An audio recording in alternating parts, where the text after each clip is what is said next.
पाकिस्तान और अफगानिस्तान में भारी तनाव के बीच तुर्की के इस्तांबुल में पाकिस्तान और अफगानिस्तान की शांति वार्ता बिना नतीजे खत्म होने के लिए दोनों देश एक दूसरे को जिम्मेदार ठहरा रहे हैं। पाकिस्तान ने आक्रामक रुख दिखाया तो तालिबान की ओर से सीधे युद्ध की धमकी दे दी गई। तालिबान की धमकी के बाद पाकिस्तान का रुख चरम पर दिख रहा है, नरम पड़ता दिख रहा है। पाकिस्तान की ओर से कहा गया है कि अफगानिस्तान के साथ बातचीत चाहता है, इससे दोनों देशों में तनाव कम होने की उम्मीद जगी है। पाकिस्तानी विदेश मंत्रालय ने कहा कि वो बातचीत के जरिए द्विपक्षीय मतभेदों को सुलझाने के लिए प्रतिबद्ध है। इसके बाद तुर्की के विदेश मंत्री, रक्षा मंत्री और खुफिया प्रमुख पाकिस्तान की यात्रा करने की योजना बना रहे हैं। तुर्की के अधिकारी अफगानिस्तान के साथ शांति समझौते पर चर्चा करेंगे और कहा गया कि यात्रा का उद्देश्य दोनों देशों के बीच जल्द से जल्द स्थायी युद्ध विराम और शांति स्थापित करना है। अफगानिस्तान की तालिबान सरकार के प्रवक्ता ज़बीउल्लाह मुजाहिद ने इस्तांबुल वार्ता की विफलता के लिए पाकिस्तान को जिम्मेदार ठहराते हुए कहा कि इस्लामाबाद की मांगें अनुचित थी, इससे बातचीत आगे नहीं बढ़ सकी और बैठक बेनतीजा खत्म हो गई। उन्होंने कहा कि पाकिस्तान को अपना आइडियल ये जो रवैया है ये छोड़ना पड़ेगा और अड़िगता ये जो पाकिस्तान की ओर से देखी जा रही है। तालिबान ने कहा कि अगर युद्ध छिड़ता है तो हमें अपनी रक्षा करने का अधिकार है, हम पूरी मजबूती से अपनी जमीन के लिए लड़ेंगे। तालिबान के इस बयान के बाद पाकिस्तानी पक्ष की ओर से बातचीत आगे बढ़ाने की अब पेशकश भी की गई है। तो पहले शांति वार्ता की जो बातें हुई थी उसका उल्लंघन खुद ही पाकिस्तान करता है और अब एक बार जब तालिबान की ओर से युद्ध की धमकी दी गई है तो देखिए किस तरीके से बौखलाहट पाकिस्तान में देखने को मिल रही है। एक बार फिर से शांति वार्ता की यहाँ पर उम्मीद लगाए बैठा है, हालांकि इस बार शांति वार्ता हो पाती है या नहीं, आइए ग्राफिक्स के माध्यम से कुछ और जानकारी आपको देने की कोशिश करें। अफगानिस्तान ने वार्ता की विफलता के लिए पाकिस्तान को जिम्मेदार ठहराया है और इसी बीच पाकिस्तान और अफगानिस्तान एक दूसरे को लगातार जिम्मेदार ठहरा रहे, एक दूसरे पर आरोप प्रत्यारोप पर यह सिलसिला चल रहा है। पाकिस्तान ने आक्रामक रुख दिखाया तो तालिबान ने युद्ध की धमकी दे डाली है और इसे युद्ध की धमकी बाद तालिबान की धमकी के बाद पाकिस्तान का रुख नरम पड़ता हुआ नजर आ रहा है, क्योंकि पाकिस्तान पूरी तरीके से विफल भी साबित हो रहा है। पाकिस्तान ने आक्रामक रुख दिखाया, उसके बाद यह धमकी, तालिबान की धमकी के बाद पाकिस्तान का रुख नरम पड़ा। पाकिस्तान अफगानिस्तान में तनाव कम होने की उम्मीद हालांकि अभी जारी है। तुर्की के विदेश मंत्री, रक्षा मंत्री पाकिस्तान की यात्रा करने की अब योजना बना रहे हैं। वहीं तुर्की के अधिकारी अफगानिस्तान के साथ शांति समझौते पर अब चर्चा करने वाले हैं। तुर्की के इस्तांबुल में ये पूरी चर्चा होगी। पाकिस्तान के हेकड़े पर तालिबान ने अब खुली धमकी भी दे दी है और पाकिस्तान को अपना अड़ियल रवैया छोड़ना पड़ेगा, यानी कि जो अड़िगता लगातार पाकिस्तान की ओर से देखी जा रही है इसको छोड़ना पड़ेगा। पाकिस्तान की जो मांगे हैं वो अनुचित थी, इसी वजह से ये पूरी युद्ध की धमकी, हम भी जंग के लिए तैयार हैं, ये तालिबान की ओर से कहा गया और इसी बयान के बाद पाकिस्तान नरम पड़ा है। युद्ध छिड़ता है तो हमें अपनी रक्षा करने का अधिकार है, यही कहते हुए बात यहाँ पर जंग की छेड़ी गई है और इसी की तैयारियां और क्या कुछ वहां पर चल रहा है, किस तरीके से ये युद्ध आगे बढ़ेगा, क्या शांति वार्ता वाकई हो पाएगी, आइए इसको लेकर और बातचीत करेंगे। हमारे साथ मेजर जनरल पीके सहगल जी, डिफेंस एक्सपर्ट हैं, करोड़ी सिंह जी, विदेश मामलों के जानकार, दोनों जुड़ गए हैं। बहुत स्वागत है आप दोनों का। करोड़ जी, सबसे पहले मैं आपके पास आऊंगी। पहले शांति वार्ता हुई थी और हमने देखा कि किस तरीके से शांति बहाल भी हो गई थी, सीज फायर भी हो गया, लेकिन पाकिस्तान जिसने पहले भी सीज फायर का उल्लंघन किया, एक बार फिर सीज फायर का उल्लंघन किया। जब पाकिस्तान को मालूम है कि वो विफल है इन तमाम ये जो जंगी हालात बने हैं इनको रोकने के लिए, तो क्यों बार बार उल्लंघन करता है और फिर क्यों बौखला जाता है? देखिए, ऐसा हम अफगानिस्तान का तारीख और तहजीब देखें, जिस भी देश ने कितना बड़ा पावरफुल हो वहां हस्तक्षेप किया है उसको मुंह की खानी पड़ी है। और इसीलिए हम कहते हैं कि अफगानिस्तान बड़े बड़े साम्राज्यों की कबरगाह है, चाहे सोवियत यूनियन ने किया हो, अमेरिका ने किया हो, उससे पहले ब्रिटिशर्स ने किया हो। तो अफगानिस्तान की एक तहजीब भी ऐसी है, वो किसी के दबाव में नहीं आते हैं। पाकिस्तान ने गलती है की कि जब 2021 में तालिबान सत्ता में आया तो पाकिस्तान ने ये सोचा कि तालिबान हमारे मुट्ठी में रहेगा, हम चाहे जैसे इसको यूज करेंगे। और पाकिस्तान के ISI चीफ पॉलिटिकल लीडर की तरह वहां विजिट किया, प्रेस कॉन्फ्रेंस की। तो गुप्तचर एजेंसियों का कोई भी अधिकारी जाता है तो इस तरह से नहीं करता है। तो पाकिस्तान ने ये मान लिया कि अफगानिस्तान तो हमारा एक कॉलोनी की तरह से काम करेगा और इससे अफगानिस्तान में रिएक्शन हो गया। और उसके बाद अब जिस तरह के हालात बने हैं, अभी भी देखिए आपने रिपोर्ट में बहुत कुछ बता दिया है, लेकिन मैं ऐड करना चाहूंगा कि अफगानिस्तान ये कह रहा है कि हम जो सीज फायर एग्रीमेंट है उसको मानने के लिए तैयार हैं। पाकिस्तान नहीं मान रहा है, और पाकिस्तान मान ही नहीं रहा है। अभी जब इस्तांबुल में कतर और टर्की की मध्यस्थता में बातचीत हुई, बातचीत फेल हो गई, उसके बाद पाकिस्तान का सूचना मंत्री ये कहता है कि अफगानिस्तान का कोई भी निर्णय जो पड़ोसी के अगेंस्ट में होगा, मतलब पाकिस्तान के अगेंस्ट में होगा या अफगानी जनता के अगेंस्ट में होगा, उसको हम एक्सेप्ट नहीं करेंगे। देखिए, पाकिस्तानी जनता के बारे में निर्णय लेने का अधिकार पाकिस्तान को कौन दे सकता है?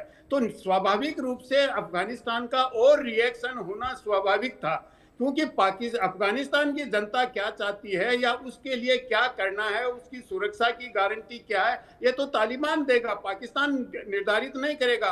तो क्या पाकिस्तान अफगानिस्तान की जो तालिबान सरकार है और वहां की जनता को लड़वाना चाहता है? इस तरह का स्टेटमेंट देखिए, तो ये रिएक्शन होना स्वाभाविक है। मेनवाइल ईरान ने दोनों देशों के विदेश मंत्रियों से बातचीत की है कि मैं मध्यस्थता कर सकता हूं, दोनों अपना संवाद से और कूटनीति से समझौता करो, बातचीत करो, इससे समाधान करो।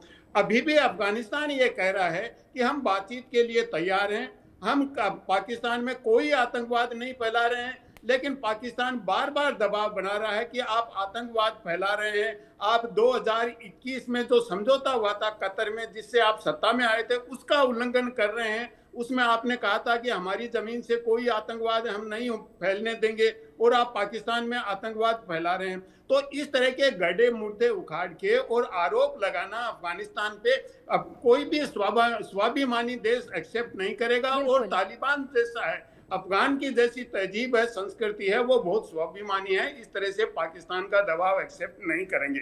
अगर पाकिस्तान को बात करनी है तो इक्वल फुटिंग पे करे, बराबर का करे। वो अभी भी अफगानिस्तान को बराबर मानने के लिए तैयार नहीं है तालिबान को, और इसकी वजह से और जटिल होता जा रहा है। अब दोनों देश ये कहते हैं कि हमारी सुरक्षा गारंटी हो, और सर यही तो चूक रही ना पाकिस्तान की, बराबर माना नहीं, लेकिन अब वहां से जंग की जब धमकी दे दी गई है तो बौखला गया है पाकिस्तान, क्योंकि उनको मालूम है कि वहां पे जिस तरीके से प्रहार, आंतरिक कला तो चल ही रहा है, अगर वहां से भी प्रहार बरसता है तो विफल यहाँ पर पूरी तरीके से सेना साबित होगी। पीके सहगल जी, क्या मैं गलत कह रही हूँ?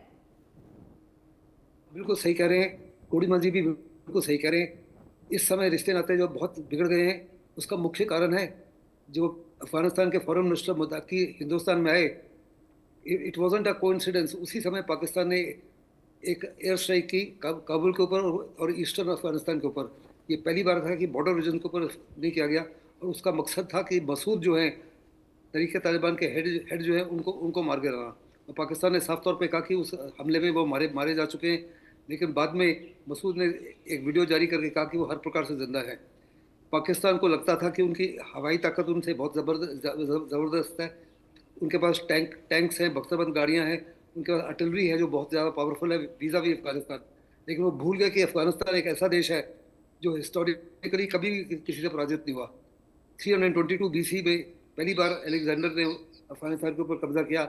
उसके बाद किसी ने, चाहे सोवियत यूनियन आया और टूट गया, 11 साल रहा, और 11 साल के बाद में किस माफिक वो टूट गया, सारी दुनिया जानती है। अमेरिका और नेटो 16 साल रहे, और अमेरिका किस माफिक वहाँ से भागा वो भी सारी दुनिया जानती है। वास्तव में पाकिस्तान को साफ तौर पर नजर आ रहा है कि अफगानिस्तान को हराना is an almost an impossibility, और पाकिस्तान के लिए बहुत ही ज़बरदस्त खतरा हो जाएगा, क्योंकि ईस्टर्न साइड में और वेस्टर्न साइड में दोनों साइड से पाकिस्तान हर प्रकार से घिर जाएगा। साथ ही साथ बलूचिस्तान में BLA उनको तंग कर रहा है, पख्तूनख्वा में TTP उनको तंग कर रहा है, तालिबान के साथ लड़ाई हो जाएगी दुरम लाइन के ऊपर, तो वो मुसीबत है। POK में उनके खिलाफ बगावत है, गिलगिट बाल्टिस्तान में बगावत है, सिंध में बगावत है, साउथ पंजाब में बगावत है। ऐसे में पाकिस्तान की फोर्सेस कंप्लीटली डिसिपेटेड है, कहीं भी कॉन्सेंट्रेट नहीं कर सकते। और पाकिस्तान के लिए अच्छा होगा किसी ना किसी तरीके से समझौता करे, और समझौता तभी होगा जब वो ये जिद छोड़ देंगे कि तरीके तालिबान पाकिस्तान जो है वो अफगानिस्तान को सेंचुरी इस्तेमाल करके उनके खिलाफ कार्रवाई कर रहा है। अगर आप याद होगा तो मुशर्रफ के टाइम पे, जिया के टाइम पे, बाजवा के टाइम पे, मुनीर के टाइम पे तरीके तालिबान पाकिस्तान ने कराची में भी हमला किया, सरगोदा में भी हमला किया, पेशावर में स्कूल में भी हमला किया, और इस्लामाबाद में भी हमले कर रहे हैं। और वो साफ तौर पे अभी कहते हैं कि तरीके तालिबान पाकिस्तान जो है हिंदुस्तान के साथ मिल चुका है और अफगानिस्तान हिंदुस्तान का भी गठबंधन हो गया है, जिसकी वजह से उनके लिए मुसीबतें आए दिन बढ़ती जा रही हैं। लेकिन अफगानिस्तान साफ तौर पे कह रहा है कि पाकिस्तान को अपना रवैया चेंज करना पड़ेगा। वो आतंकवाद को इस्तेमाल करता है हिंदुस्तान के खिलाफ, आतंकवाद को इस्तेमाल करता है अफगानिस्तान के खिलाफ। और जहाँ तक दुरन लाइन का ताल्लुक है, दुरन लाइन को कम्प्लीटली उन्होंने फेंसिंग कर दी है, चमन और तोरकम बॉर्डर्स को क्लोज कर दिए, जिससे जो पश्तून फैमिलीज है दोनों साइड में थी वो कम्प्लीटली डिवाइड हो गई हैं। अफगानिस्तान ये नहीं चाहता, 132 साल से उन्होंने किसी प्रकार की ये जो दोन लाइन को उसको बॉर्डर एक्सेप्ट नहीं किया और पाकिस्तान को इस इशू को रिजॉल्व करना पड़ेगा। साथ ही साथ पाकिस्तान ने बड़े पैमाने पर, जब से ये मातू के मुताकी आए थे, बहुत बड़े पैमाने पर अफगान के जो रिफ्यूजीज हैं इन टर्म्स ऑफ मिलियंस, उनको वापस भेजना शुरू किया बड़े बड़े पैमाने पर। और अफगानिस्तान की इकोनॉमी उसको एक्सेप्ट नहीं कर सकती, सस्टेन नहीं कर सकती। बिल्कुल ये बिल्कुल। तमाम चीजों पीके सहगल जी, आपके पास मैं वापस आऊंगी। करोड़ जी, क्या लगता है अब ये जो धमकी दी गई है तालिबान की ओर से, इसके आगे क्या रुख देखने को मिलेगा? क्या शांति वार्ता एक बार फिर से वही पैटर्न दोहराया जाएगा? देखिए, निश्चित रूप से शांति वार्ता फिर से होगी, क्योंकि ईरान ने भी मध्यस्थता के लिए कह दिया है और पाकिस्तान अभी इस स्थिति में नहीं है कि अफगानिस्तान से फुल फ्लेज्ड वार लड़े।